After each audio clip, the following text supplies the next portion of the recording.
Lexique de sociologie, la 4e édition. 2013, la définition de l'anomie. L'anomie désigne l'affaiblissement, voire l'absence de règles dans une société, ou plus généralement, pour Jean-Daniel Reynaud, un déficit de régulation.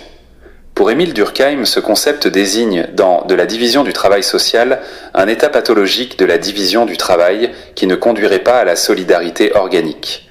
Les ruptures partielles dans cette forme de solidarité se manifestent par les faillites d'entreprises, par un antagonisme marqué entre le travail et le capital, et par la spécialisation croissante de la recherche scientifique qui morcelle la science. Dans Le suicide, l'anomie désigne le déficit de règles bornant les aspirations individuelles. Elle peut prendre une forme aiguë lors des crises économiques ou, au contraire, lors des brusques mouvements de prospérité, ainsi que dans la sphère domestique lors du veuvage.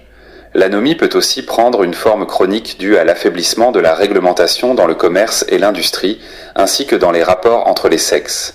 Le taux de suicide après un divorce est plus important chez l'homme que chez la femme.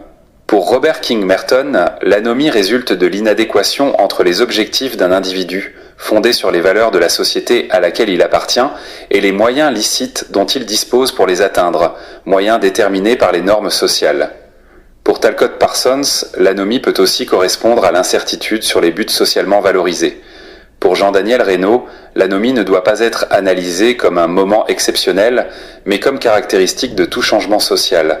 Il faut donc parler des anomies.